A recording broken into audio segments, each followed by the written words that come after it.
प्यारे बच्चों, आज के इस वीडियो लेक्चर में हम लोग कक्षा 10 के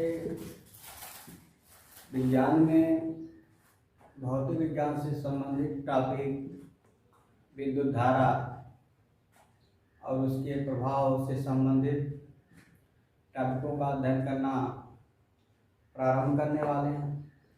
इसमें से पहला टॉपिक हमने लिया है विद्युत धारा। कल के वीडियो में आप लोगों को बताया गया था कि किन पदार्थों में विद्युत धारा का प्रवाह होता है और किन पदार्थों में विद्युत धारा का प्रवाह नहीं होता है। अगर होता है तो क्यों होता है, अगर नहीं होता है तो क्यों नहीं होता। तो हम लोगों ने जाना कि ठोस पदार्थों में या क्यों उन्हीं ठोस पदार्थों में विद्युत धारा का प्रवाह होता है जिसमें क्या होते हैं बेटा, मुक्त इलेक्ट्रॉन पाए जाते हैं। इसमें क्या पाए जाते हैं, यानी जिन ठोस पदार्थों में मुक्त इलेक्ट्रॉन पाए जाते हैं उन्हीं ठोस पदार्थों में विद्युत धारा का प्रवाह होता है। अन्यथा की उपस्थिति में विद्युत धारा का प्रवाह नहीं। तो ठोसों में धारा प्रवाह केवल और केवल इलेक्ट्रॉन अर्थात ऋण आवेशित कण के द्वारा होता है, ऐसे भी आप कर सकते हैं। लेकिन द्रव और गैसों में विद्युत धारा का जो प्रवाह होता है वह आयनों अर्थात धन आयन और ऋण आयन दोनों के द्वारा होता है। ठीक है, द्रव और गैसों में विद्युत धारा का प्रवाह धन आयनों और ऋण आयनों दोनों के द्वारा होता है। ठीक है, और हम लोगों ने कल ये भी जाना था कि विद्युत धारा का जो प्रवाह हो रहा है वह धन आवेशित कण की दिशा में होगा। यानी जिस दिशा में धन आवेशित कण चलेगा उसी दिशा में जो है उसी दिशा में विद्युत धारा फ्लो होगा, और जिस दिशा में ऋण आवेश चलेगा उसके विपरीत दिशा में होगा। इस तरह की जो है हम लोग बात किए थे। ठीक है, तो हम लोगों ने कल ये जाना था कि सभी धातुएं होती हैं विद्युत के चालक। सभी धातुएं होती हैं क्या होती हैं, विद्युत के चालक होती हैं, क्योंकि धातुओं में मुक्त इलेक्ट्रॉन पाए जाते हैं। ठीक है बेटा, धातुओं में मुक्त इलेक्ट्रॉन पाए जाते हैं, इसलिए धातु विद्युत के चालक होते हैं। इस अध्याय के अंतर्गत केवल हम लोग धातुओं में अर्थात ठोसों में विद्युत धारा के प्रभाव के संबंधित अध्ययन करेंगे। द्रव और गैस से संबंधित हमें नहीं करना। ठीक है, इतना जानकारी तो आपको हो चुकी है हाँ, कि ठोसों में अर्थात चालकों में विद्युत धारा का प्रवाह किसके द्वारा होता है, मुक्त इलेक्ट्रॉनों के द्वारा। केवल मुक्त इलेक्ट्रॉनों के द्वारा होता है, और विद्युत धारा के प्रवाह की जो दिशा होती है मुक्त इलेक्ट्रॉन के प्रवाह की दिशा के विपरीत होती है। कैसे होती है, मुक्त इलेक्ट्रॉन के चलने की दिशा के विपरीत। यानी कि अगर मान लीजिए सपोज कीजिए आपके पास कोई वायर है जिसका नाम मान लीजिए ए बी है, और अगर इसमें मान लीजिए इलेक्ट्रॉन किधर से किधर जा रहा है, ए से बी की ओर जा रहा है, इलेक्ट्रॉन की चलने की दिशा ए है, तो धारा की चलने की दिशा क्या होगा, बी से ए की ओर। यानी जो धारा होगी वो इस दिशा में चलेगी, धारा होगी वो इस दिशा में चलेगी। ठीक है, तो चलिए अब हम लोग बात करते हैं डिफिनेशन की। विद्युत धारा है क्या, अंग्रेजी में से जो है हम लोग इलेक्ट्रिक करंट के नाम से जानते हैं। ठीक है, चलिए तो आप लोग यदि पहला डिफिनेशन जो इसका बता सकते हैं, क्या कह सकते हो, बहुत ही सरल और सटीक है। ऐसे भी कह सकते हो कि आवेश क्या, आवेश के गतिमान अवस्था, आवेश के गतिमान अवस्था को ही क्या कहते हैं,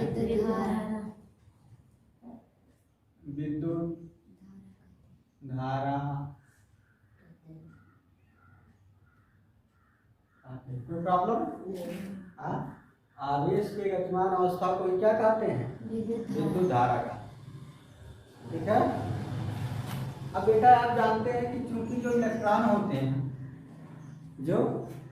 होते हैं हम क्या करते हैं, अपने क्रिस्टल में अनियमित रूप से क्या करते हैं, गत करते हैं। फिर भी उसमें विद्युत धारा का प्रवाह क्यों नहीं? फिर भी जैसे मान लो कोई पदार्थ है, धात्विक ले लीजिए, चालक ले लीजिए, उसमें इलेक्ट्रॉन गत करते रहते हैं, इलेक्ट्रॉन गत करते रहते हैं। और चूंकि इलेक्ट्रॉन पर आवेश पाया जाता है, इलेक्ट्रॉन पर आवेश, इलेक्ट्रॉन पर कितना आवेश पाया जाता है? 1.6 × 10⁻⁻19 कूलम। इतना ऋण आवेश इलेक्ट्रॉन पर पाया जाता है। यानी जहाँ इलेक्ट्रॉन जाएगा वहाँ इतना आवेश लेकर जाएगा कि नहीं जाएगा? जाएगा। फिर भी विद्युत धारा का प्रवाह क्यों है? तो उसको हम थोड़ा समझते हैं कि आखिर ऐसा क्यों है, क्यों नहीं होता। नहीं तो आपको हर जगह कोई भी चालक कंडक्टर लेते हैं उसमें इलेक्ट्रिसिटी पास होती है, ठीक है। तो चलिए ध्यान देंगे।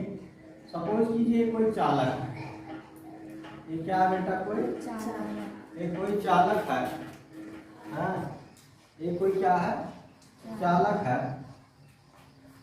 अब इसमें इलेक्ट्रॉन भरे हुए, मुक्त इलेक्ट्रॉन क्या है, भरे हुए। तो बेटा अगर मान लीजिए इसमें कोई अंतरिक्ष काट का क्षेत्रफल लें और हम कुछ समय के अंतराल में देखें, तो हम लोग देखते हैं कि जितने इलेक्ट्रॉन इधर से इधर जाते हैं, समझ आता है, जितने इलेक्ट्रॉन इधर से इधर जाते हैं, ठीक उतने ही इलेक्ट्रॉन उसी समय के दौरान क्या होते हैं, इधर से इधर आते हैं। बात ना, इधर से इधर आते हैं। इसलिए जो नेट प्रवाह होता है इलेक्ट्रॉन का, किसी एक दिशा में क्या जाता है, शून्य, ठीक है। आखिर जितने लोग इधर से इधर जा रहे हैं उतने लोग उधर से इधर आ रहे हैं, तो आखिर नेट प्रवाह क्या होगा, शून्य हुआ कि नहीं हुआ? जैसे मान लीजिए यहाँ पर ईटा गाजा हुआ है, ठीक है, और हम 5 लोगों को 6 लोगों को लगा दें, और क्या कर रहे हैं, 3 लोग इधर से इधर ले जा रहे हैं और 3 लोग उधर से इधर ले आ रहे हैं। तो चाहे आधा घंटा बाद देखेंगे जितना ईट यहाँ पर है उतना ईट यहाँ पर रह जाएगा, और जितना ईट वहाँ पर है उतना ईट वहाँ पर रह जाएगा।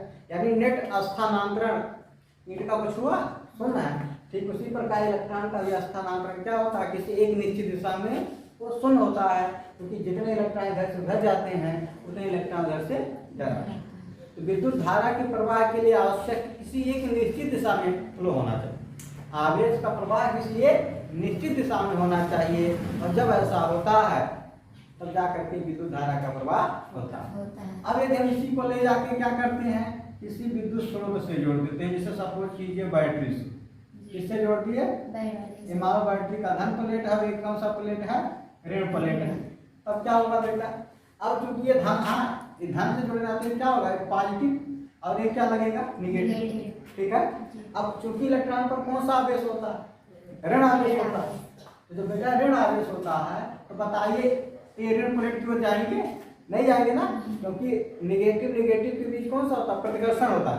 यानी तो अब इलेक्ट्रॉन इसमें इधर उधर भाग रहे थे, अब सबके सब इलेक्ट्रॉन किधर मूव करेंगे, सबके सब इलेक्ट्रॉन धन प्लेट की ओर मूव करेंगे, मतलब इधर मूव करेंगे, इधर मूव करेंगे। यानी जो इलेक्ट्रॉन है वो क्या होगा, वो इसके द्वारा क्या है, सेल के क्या होगा, धन प्लेट में प्रवेश करेगा, और यहाँ से इलेक्ट्रॉन निकलता है, क्या होगा, ऋण प्लेट के द्वारा से चालक में ऐसे करेगा, ठीक है। तो इस प्रकार जो इलेक्ट्रॉन जो है क्या होते हैं, इस तरह जो है गति करते हैं।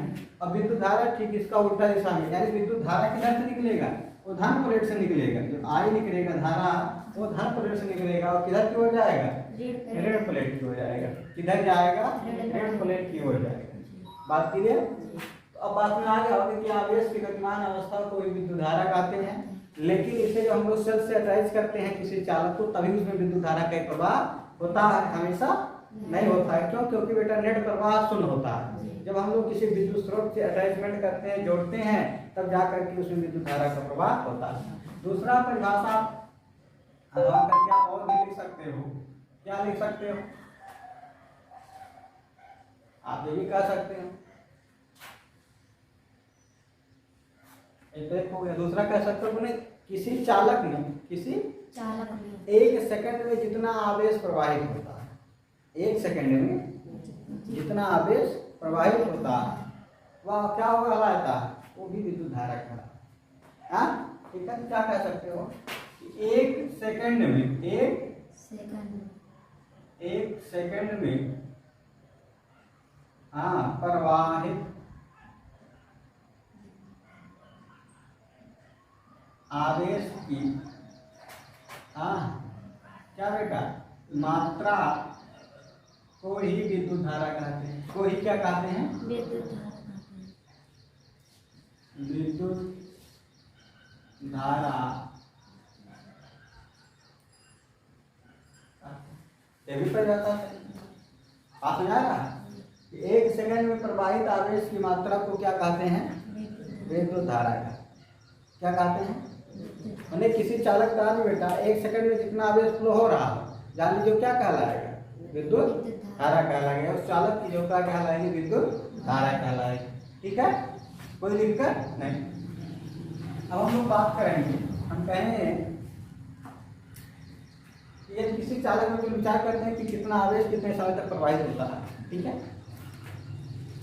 और विद्युत धारा को स्मॉल आई या कैपिटल आई से प्रदर्शित करते हैं। विद्युत धारा किससे प्रदर्शित करते हैं?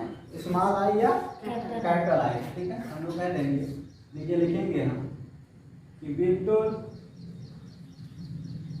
धारा को स्मॉल आई या कैपिटल आई भी आप लिख सकते हैं। तो क्या करते हैं? प्रदर्शित करते हैं। क्या करते हैं? आई या कैपिटल आई से क्या करते हैं? प्रदर्शित। चलिए तो उसको मिटा देते हैं क्योंकि अभी इसमें जरूरत विशेष नहीं है। हम कहेंगे कि यदि किसी चालक में, ध्यान दीजिए बेटा, यदि किसी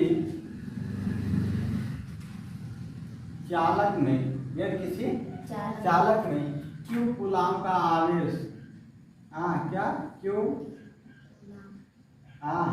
कूलाम का आवेश कितने समय तक? मान लो स्मॉल टी समय तक। कितने समय तक? स्मॉल टी समय तक क्या हो रहा? प्रवाहित प्रवाहित हो रहा हो तो चालक में प्रवाहित विद्युत धारा, तो चालक में प्रवाहित विद्युत धारा निम्न सूत्र से क्या किया जा सकता है? ज्ञात किया जा सकता है। ज्ञात किया जा सकता है। ठीक है, कैसे ज्ञात किया जा सकता है? ध्यान दीजिएगा। तो विद्युत धारा बराबर क्या हो जाएगा? देखेंगे तो विद्युत धारा बराबर विद्युत आवेश। देखिए अगर आवेश आप खाली लिखेंगे तब वो विद्युत आवेश सही माना जाएगा। ठीक है, तो बटे क्या बेटा? समय। ठीक है, क्योंकि विद्युत धारा को हम लोग किससे प्रदर्शित कर चुके हैं? आई से। और विद्युत आवेश को क्यू, आप स्मॉल क्यू भी लिख सकते हैं, कोई दिक्कत नहीं है। और समय को क्या लिखे हैं? टी। यानी आई बराबर क्या हो जाएगा? क्यू बटे टी। यह विद्युत धारा और विद्युत आवेश के मध्य संबंध का क्या है? सूत्र है। इसमें से बेटा कोई दो क्वांटिटी अगर आपको पता है तो तीसरी क्वांटिटी आप प्राप्त कर सकते हैं। अगर आवेश दिया है और समय दिया है कि कितना आवेश कितने समय तक प्रवाहित हुआ, तो आप उस आवेश में उस समय से अगर आप भाग दे देंगे तो कितना धारा प्रवाहित हुआ उतने समय के दौरान आपको पता चल जाएगा। और अगर आपको मान लो धारा दिया है, समय दिया है, इतने किसी चालक तार में इतना एम्पीयर की धारा इतने समय तक प्रवाहित हुआ, तो बताइए चालक में कितना आवेश प्रवाहित हुआ। तो आप लोग किस सूत्र का प्रयोग करेंगे? यहीं से आप Q बराबर अगर लिखेंगे तो Q बराबर क्या मिल जाएगा? IT। मैंने कितना धारा का प्रवाह हुआ, उस धारा उस समय का अगर हम गुणा करा दें तो हमें क्या प्राप्त हो जाएगा? आवेश की मात्रा पता चल जाएगा कि कितना आवेश प्रवाहित हुआ। ये दोनों बेटा किसको बता रहे हैं? ये विद्युत धारा और विद्युत आवेश के मध्य संबंध से सूत्र को प्रदर्शित कर रहे हैं। यूपी बोर्ड की परीक्षा में एक बहुविकल्पीय क्वेश्चन के रूप में आता रहता है कि विद्युत धारा और विद्युत आवेश के मध्य संबंध का सूत्र है।